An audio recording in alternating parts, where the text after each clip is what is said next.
once there will be a reaction. And I see it setting in. You know, when I think of my patients, they all seek their own existence and to assure their existence against that complete atomization into nothingness or into meaninglessness. Man cannot stand a meaningless life.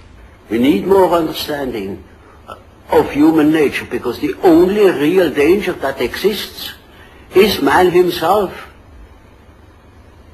He is the great danger, and we are pitifully unaware of it. We know nothing of man, far too little.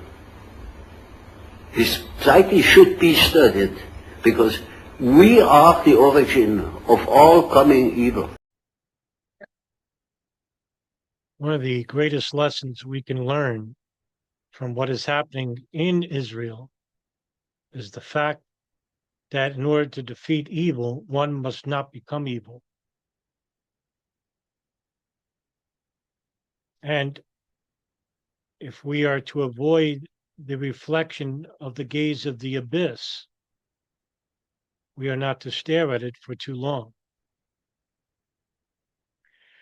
Today is the 30th anniversary of the Srebrenica genocide, in which Bosnian Serb forces killed over 8,000 Muslim men and boys in what is known as the worst massacre in Europe since the Second World War.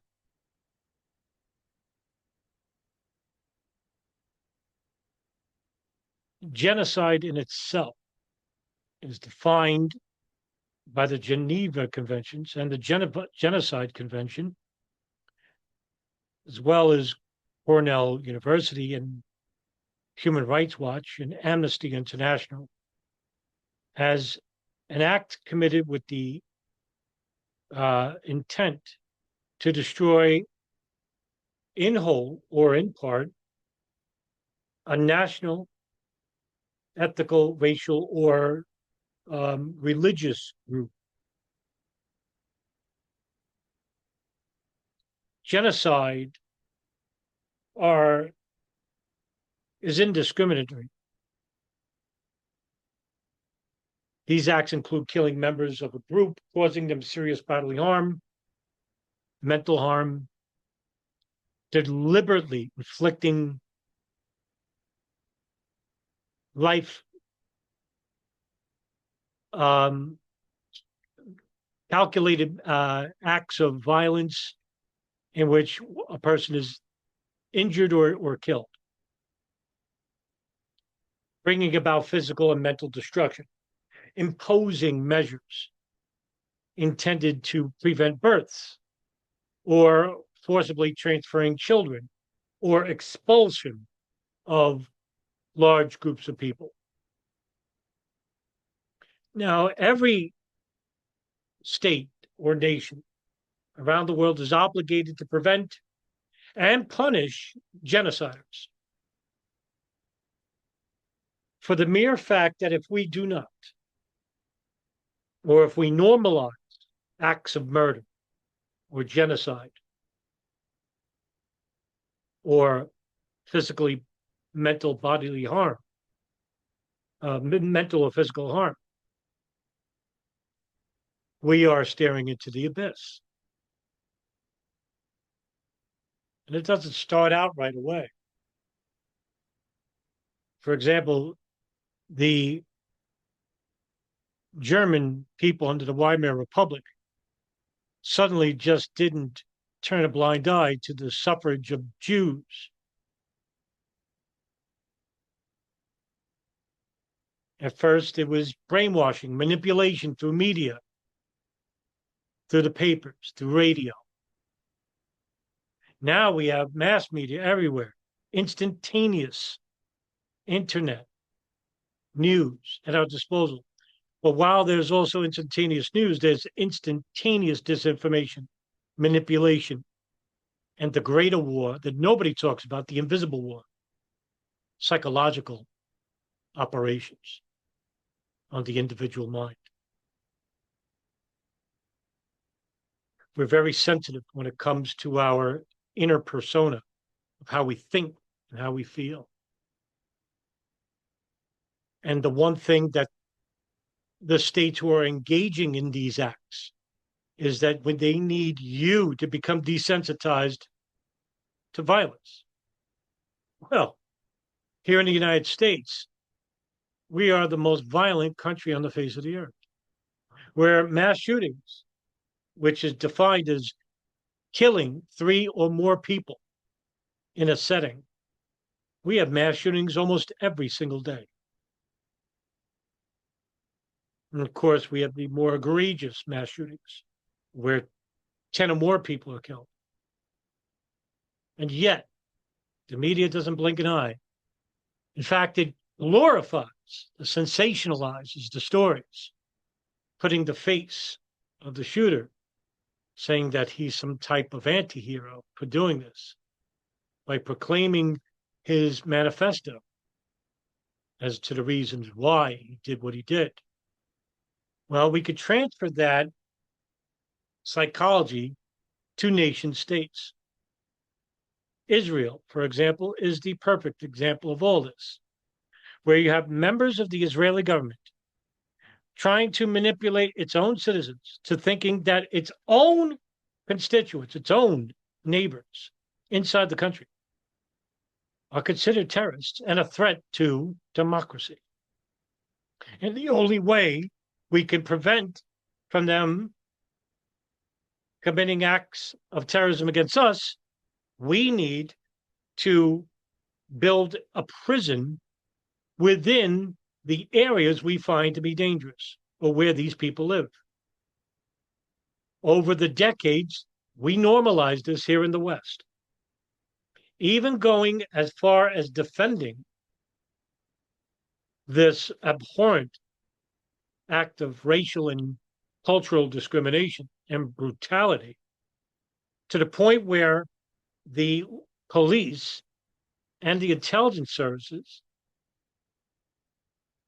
are committing espionage, committing acts of violence upon its own citizens, because while the Israeli government is trying to manipulate you into thinking that these people are terrorists.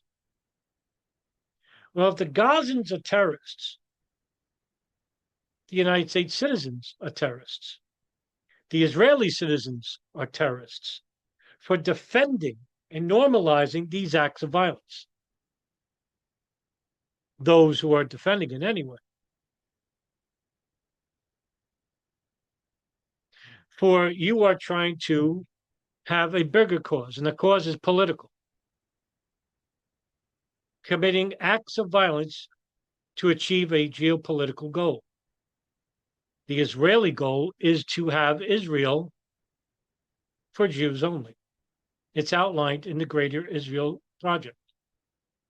And you have certain members of the Likud and Religious Zionist Party,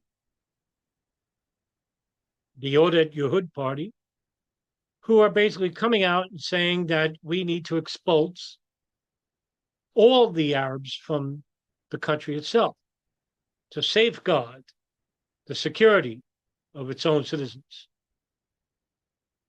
And the West, manipulated by the constant barrage of psychological manipulation, whether it be religious, racial, political,